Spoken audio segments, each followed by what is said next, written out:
Good evening, night travelers. You found Murderous Tongues Radio, and I'm Nora Vale. Now, before we begin tonight's story, I have a small question for you. Have you ever written a letter you never sent? Or worse, received one that arrived far too late? Letters are strange little things. We fold pieces of ourselves into envelopes, seal them with glue, and hope someone somewhere will open them at the right moment. But moments have terrible timing. Sometimes a letter waits in a pile. Sometimes it slips between boxes. Sometimes it sits in a quiet room under a single bulb for years before anyone reads it. And by the time it's opened, the person who needed it most is already gone. Tonight's story lives in a place filled with letters, stacks of them, thousands of tiny bridges between strangers and a man who made children feel safe every afternoon at 4:30. A warm sweater, a promise that the dark was only a place to put the lights. But some lights turn red for a reason. So get comfortable, pull the blanket up a little closer if you need it, and if you hear paper rustling somewhere in your house tonight, you might want to check the return address, because this one was never meant to be opened on television. This is episode 24, Dear Mr. Evergreen.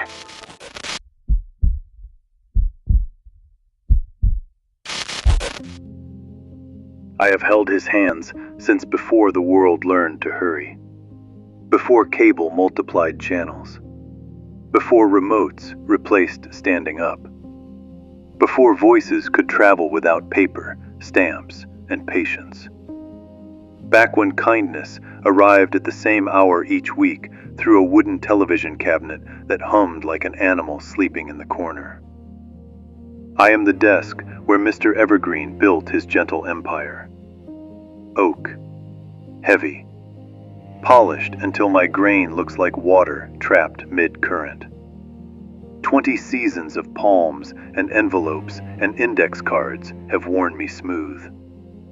I know the pressure of applause through fingertips. I know the light tremor of nerves. I know the tiny hesitation that appears when a man is about to lie. He sits at me every weekday afternoon at 4:30 sharp. Always early, always prepared, always smiling before the cameras wake. The studio smells of dust warmed by bulbs, reel-to-reel tape, and lemon cleaner.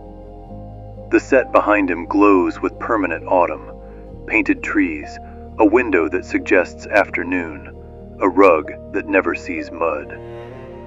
The audience seats are few. Public television is quiet even when it is loved.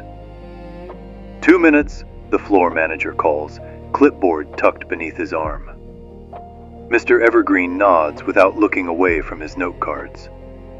He smooths his sweater, green as always.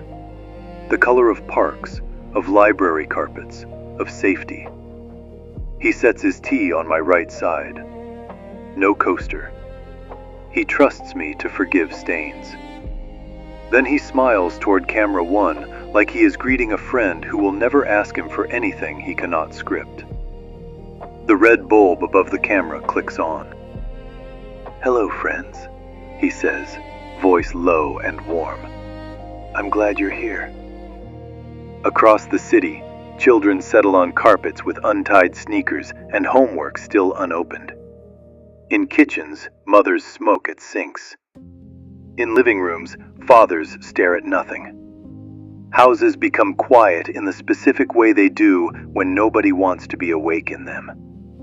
And Mr. Evergreen becomes the adult those children borrow. He teaches them how to fold newspaper into a boat and float it in a basin of water. He teaches them that mistakes are part of learning. He teaches them to name their feelings and breathe through them. He makes the world feel manageable. Then he reaches the end. Mail time. A wicker basket sits beside me, full of envelopes, paper, stamps, handwriting. People still believe in letters. They believe a letter is a bridge. Mr. Evergreen chooses a colorful one first, with crayon stars and a childish scrawl. He reads it aloud, laughs softly, thanks the child. Polite applause. Then he takes a plain envelope.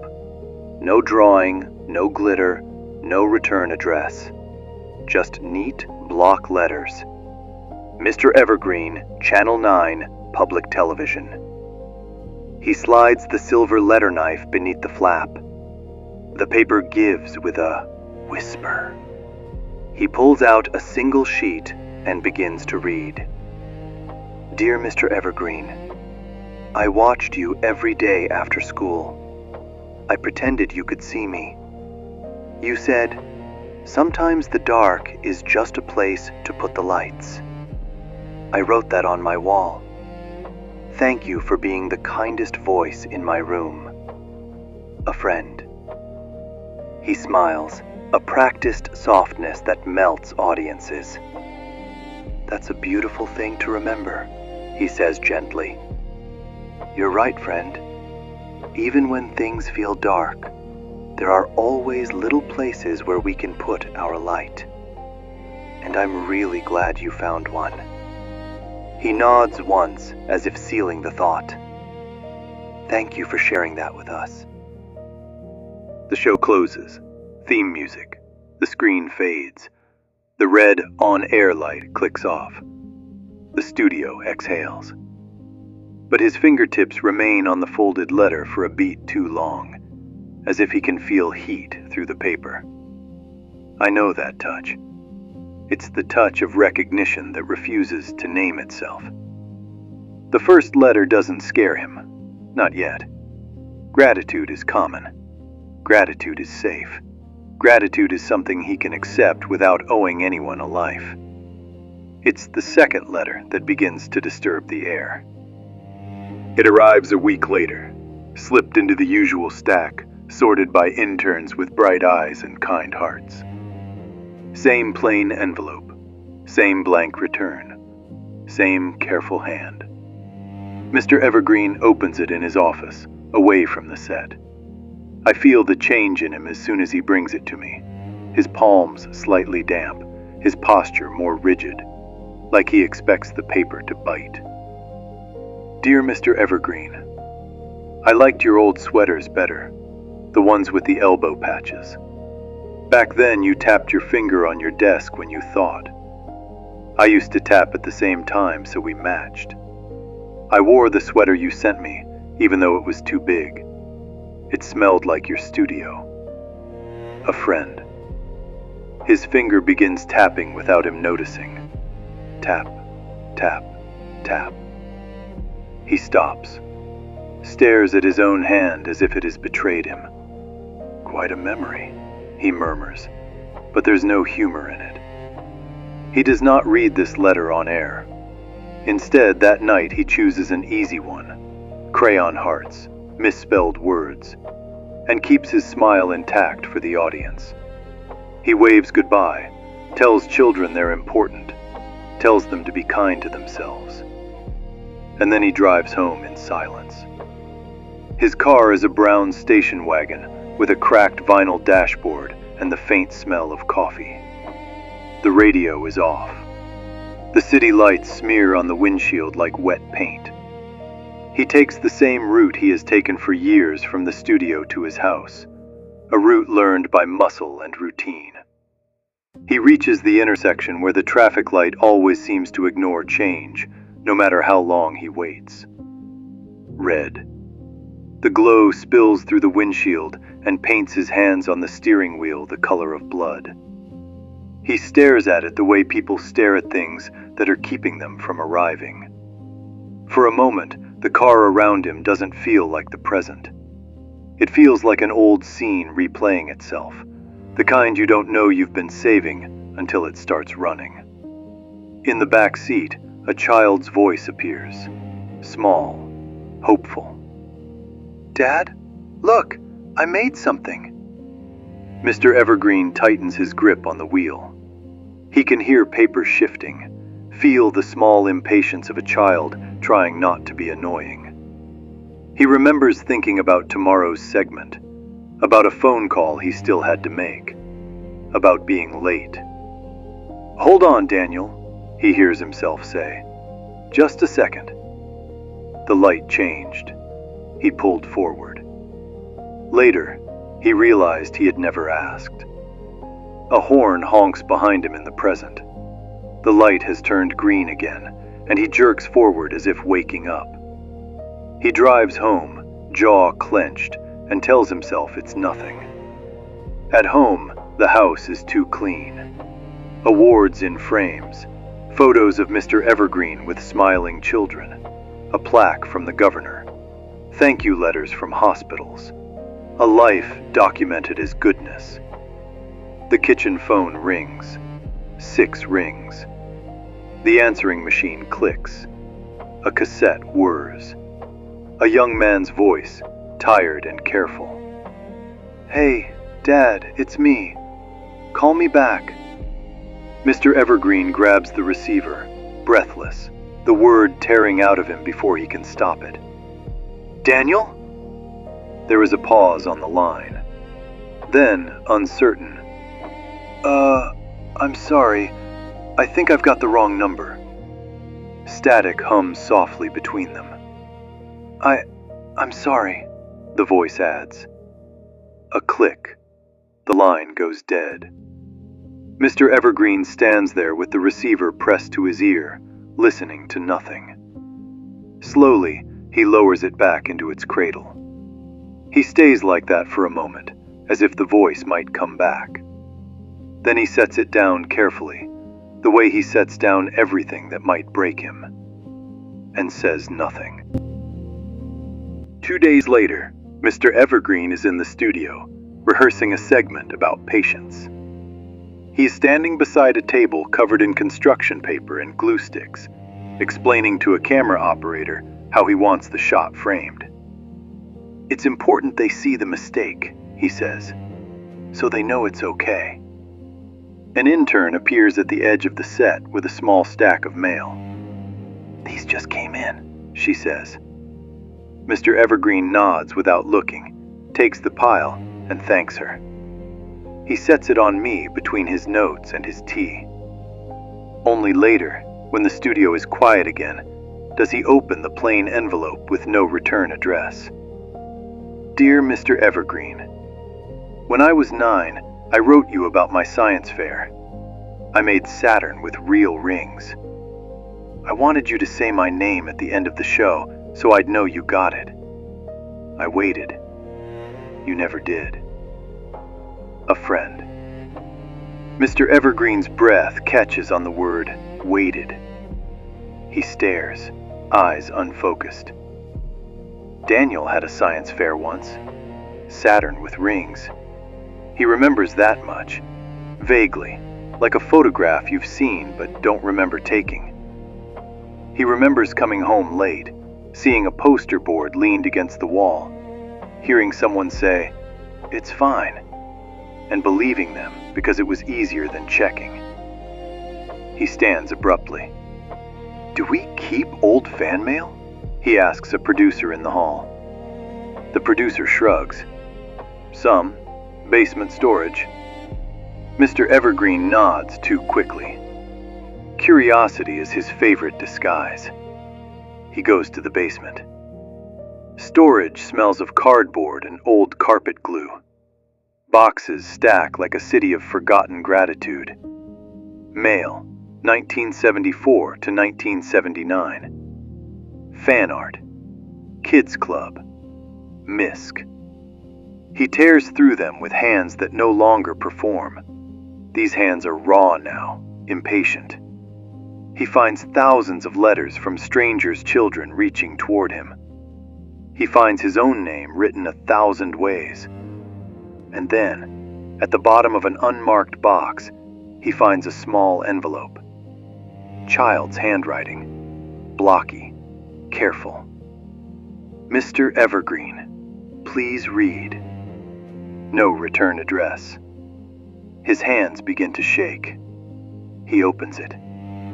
Inside is a crayon drawing of Saturn, shaded gray, with rings drawn like a halo. Beneath it, a note. "Hi, Mr. Evergreen. My name is Daniel. I made Saturn. Can you say my name so I know you got this? Love, Daniel." Mr. Evergreen makes a sound, half breath, half crack. Daniel. His son. And the date, faint on the corner of the paper, pulls the floor out from under him. 3 years ago. The year Daniel went missing. 10. Vanished from school during the science fair. Gymnasium loud with folding chairs and paper banners. Trifold poster boards lined in neat rows. Parents drifting past with polite smiles and distracted praise. Daniel stood beside his Saturn. Gray crayon planet. Real cardboard rings, cut carefully and dusted with glitter that kept falling onto the table. He had practiced what he would say. He had scanned the door every few minutes. Mr. Evergreen had called to say he was running late. Just 10 more minutes, just one more segment to review. When they began announcing ribbons, Daniel was still there. When they started stacking chairs, someone assumed he had already left with a parent or teacher. By the time they realized no one had signed him out, the gym was nearly empty. His Saturn was still on the table, his name written neatly on the card in black marker. Perfect. Waiting. Mr. Evergreen sits down hard on a folding chair, Saturn in his hands, and whispers, "I'm sorry," which means too late. He climbs back up with the child's letter clenched tight. When he returns to the studio that night, unable to sleep, unable to sit still, the set is dark except for a practical lamp. The painted trees are shadows. My surface gleams faintly. And there, on my center, sits another plain envelope. No return address, as if the mail itself knows where to find him. He stands over it for a long time, then opens it. "Dear Mr. Evergreen, you found Saturn. I wondered how many boxes you'd have to dig through to reach me. I wondered if it would make you feel proud, like you rescued something. There's a strange comfort in being found late. It lets people pretend it's better than never. A friend." He reads it twice, then a third time, slower. The voice is older than a child. The cruelty is precise. He whispers, "Who are you?" The studio does not answer. The desk only holds. He drives home again, and the intersection holds him. Red. The light paints his hands. The world pauses. Another memory slides in, deeper this time, like a drawer that sticks until you pull hard enough. Rain on the windshield. Daniel, older now, maybe 10, sitting behind him with his knees tucked up, voice smaller than it should be. "Dad?"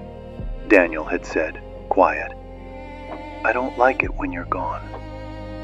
Mr. Evergreen's mind had been on the studio schedule, on donors, on a script. He'd been tired, and tired men mistake fatigue for permission. "We'll talk later," he remembers saying, eyes fixed on the red light as if the light were the reason he couldn't turn around. "I'm watching the road." The light had turned green. He had gone. Daniel had gone quiet, the kind of quiet that isn't peace, the kind of quiet that is practice. In the present, the light turns green again. Mr. Evergreen drives. At home, the phone rings again. He lets it ring twice before answering. "Hello?" A familiar voice, careful, professional. "Hey, it's Tom. You seemed gone after rehearsal. You okay?" Mr. Evergreen looks at the Saturn drawing on the counter. "Yes," he says automatically. Just tired. A pause. We've been getting a few calls, Tom adds. About that letter you didn't read last week? The plain one? Viewers noticed. Mr. Evergreen's grip tightens on the receiver. Did they? Yeah, kids don't miss much. Another pause. You want me to pull that one from the stack tomorrow? Tom asks. If it's personal. Mr. Evergreen swallows. No, he says, too quickly. I'll handle it. Silence stretches between them. All right, Tom says finally. See you at 4:30. The line clicks dead. Mr. Evergreen remains holding the receiver long after the dial tone returns. The next envelope appears in his mailbox the following day. This one is addressed to his home in the same neat hand. Still no return address. He carries it inside like a wound and opens it at the kitchen counter beneath pledge drive magnets. Dear Mr. Evergreen, as an adult, I understand what busy means. I understand what it means when a father is loved by everyone, except the one person who needs him for free. In my first apartment, I kept the TV on even when nothing was playing. Silence felt like a door that could open any second. The sound of your voice made the air feel less sharp. I imagine a future where I forgive you. I imagine a future where I call you Dad again, and you sound surprised, like the word is a gift. I imagine a future where we sit together, and you ask me about my life, instead of teaching me how to fold it into something neat. I don't get that, but you do. You get to imagine me grown. It hurts less than remembering me small. Daniel. Mr. Evergreen's mouth goes dry. The words, as an adult, glow like a warning flare. Daniel did not become an adult. Daniel did not have an apartment. Daniel did not have a future. So who was writing from one? A chill moves through the kitchen that has nothing to do with weather. He turns on the television with shaking hands. Static first, snow and hiss, then the local news. Today marks 3 years since 10-year-old Daniel Hart went missing. His son's photo fills the screen. 10 forever. Awkward smile. Too long hair.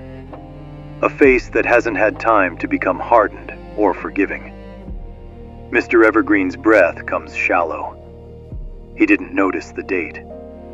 Or he did and buried it. He's good at burying. The announcer's voice continues. If you have any information, Mr. Evergreen turns it off. Silence rushes in like water. The next day, he goes back to the studio, because the show must air. Because the world will still want him gentle at 4:30, and he has trained himself to be reliable, no matter what collapses behind the curtain. He sits at me. Green sweater, tea, note cards. His eyes are bloodshot, but his smile returns when the red light turns on. On air. He performs. He teaches children about rivers, about how water moves forward, about how it carries things away, about how it can be gentle and still take what it wants. His voice is steady. His hands tremble only when they rest on me between segments. Then the mail basket waits. He reads one bright letter first. Laughs softly. The studio audience relaxes. The crew relaxes. Everyone wants him to be okay, because their comfort depends on it. Then he reaches for the plain envelope at the top. He holds it as if it is heavier than paper. He opens it on camera, unfolds the page, and his face changes. Not dramatically, not like a man seeking sympathy, but with the quiet snap of a thread that has been strained for years. He begins to read, voice unsteady. Dear Mr. Evergreen, you always told children that when something hurts, they should tell a trusted grown-up. I did. I wrote you. I waited for you to say my name, so I thought if you said it out loud, it would make me real. You didn't. I thought maybe you were busy. I thought maybe you would get to it next week. There are a lot of next weeks when you're 10. Then there aren't. You were everyone's safe voice. You were not mine. I was your son, Daniel. Silence settles in the studio. Mr. Evergreen lowers the page. He looks at the camera, not past it, not through it, directly into it. For the first time in 20 seasons, there is no smile. Friends, he says, and the word almost fails him. Sometimes, when we talk about being kind, we forget to practice it where it's hardest. The crew is very still. I have spent my life telling children that they matter, that they should speak when something hurts. His hands rest on the desk. On me. My son did that. He swallows. And I was busy. The word lands heavier than any accusation. And he is not coming back. No tremor now, just truth. And I cannot teach that away. He exhales. If you are listening tonight, and someone small is waiting for you, turn around. Silence. Say their name. Dad. His voice catches. The rest of it stays in his throat. His fingers press into my grain hard enough to hurt. Silence fills the studio. Not the quiet comfort he sells. This is different. Heavy. Mr. Evergreen lowers his eyes. And for the first time, he looks like a father. The director's voice is sharp in his earpiece. Credits. Credits now. Theme music swells. Camera pulls wide. The screen in living rooms fades to black. In the studio, the red on-air light clicks off. Dark. The crew moves carefully around him like people in a room with broken glass. No one touches him. No one knows how to speak to a man who has stepped out of his persona. Mr. Evergreen stays seated at me long after everyone leaves.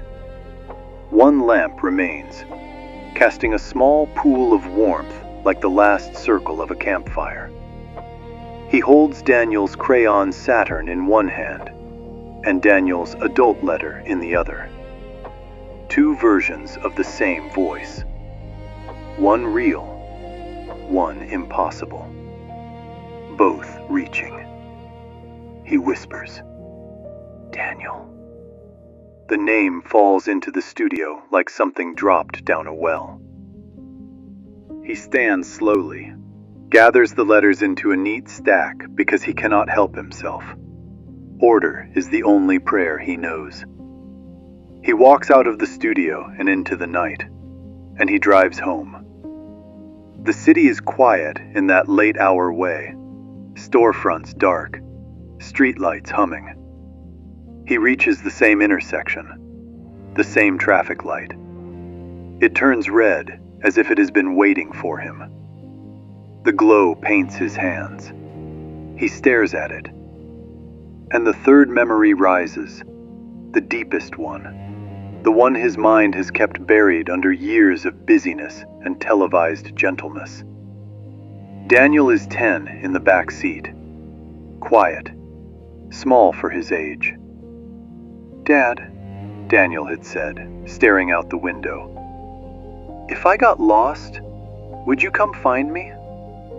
Mr. Evergreen had laughed softly, distracted. "Of course," he'd replied, eyes fixed on the red light. "Don't be dramatic." "I'm not," Daniel had said. The light had turned green. Mr. Evergreen had driven forward. In the present, the traffic light turns green again, and Mr. Evergreen does not move. Horns blare behind him. A car swerves around. Someone shouts something from a window. The world flows around his stopped car like water around a rock. He sits rigid, staring straight ahead as if he is waiting for the red to return. As if red is the only color he understands. His hands tighten on the wheel. For a moment, the intersection feels like the studio. The windshield is a screen. The streetlights are stage lights. The horn blasts are applause gone wrong. And in that green-lit moment, he sees something in the reflection on the glass. Not his own face. A boy's face, faint as static. Daniel, 10, looking forward from the back seat. Eyes tired, patient, waiting the way children wait when they've learned no one is coming. Mr. Evergreen gasps and twists in his seat. The back seat is empty. Only the faint indentation in the vinyl remains, like someone sat there recently. The traffic light stays green. Mr. Evergreen's car finally rolls forward, slow, like a man driving through a dream he doesn't trust. At home, the house is silent. The answering machine's red light blinks. Another kind of waiting. A red eye. He stands in the kitchen and watches that blinking light without moving. On. Off. On. Off. A tiny pulse of demand. He doesn't press play. He doesn't erase it. He simply watches it blink, as if the machine might eventually speak without being asked. And I, back in the studio, alone, hold the quiet his hands left behind. Because I understand what he finally understands too late. The letters were not from a living adult son. They were from the future that never happened. From the man Daniel might have become if he had been heard. If he had been held. If his father's kindness had been something that existed off camera. They were a haunting made of possibility. A ghost made of could have. That is the cruelest loss. Not just losing a person, but losing every version of them that never got to exist. Mr. Evergreen taught children that the dark is just a place to put the lights. But some dark is not a place. Some dark is a consequence. And some lights, red ones, do not mean go. They mean stop. They mean wait. They mean look at what you've refused to see. And somewhere, beyond the painted trees and the safe set and the warm voice that made strangers' houses quieter, a boy's name still sits on an unopened letter in a box, waiting to be said, waiting to be heard, waiting at a red light in an empty intersection, for someone to look back.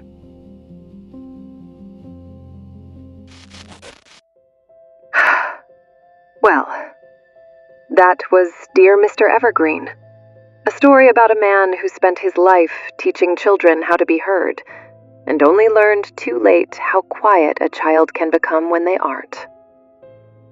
You know, listeners, we like to imagine hauntings as footsteps in empty hallways or whispers behind locked doors. But sometimes the things that haunt us aren't spirits. Sometimes they're possibilities. All the versions of someone that never had the chance to grow up, all the conversations that never happened, all the names we meant to say tomorrow. A letter can travel a long way, across cities, across years, across the thin distance between what happened and what might have been. But even letters have limits. They can't deliver a voice back to the moment it was needed, and they can't turn a green light into a red one after you've already driven through. So tonight, before you drift off to sleep, before the house goes quiet and the television hum fades into the walls, take a moment. Look around your life. Think of the people who are still here, especially the small ones, the ones who wait patiently in doorways, holding drawings, hoping someone important will look up. Say their name. You might be the only person who can. I'm Nora Vale, and this has been Murderous Tongues Radio. Until next time, if the house grows quiet tonight and you hear something small rustling in the dark, don't worry. It's probably just a story looking for someone to listen.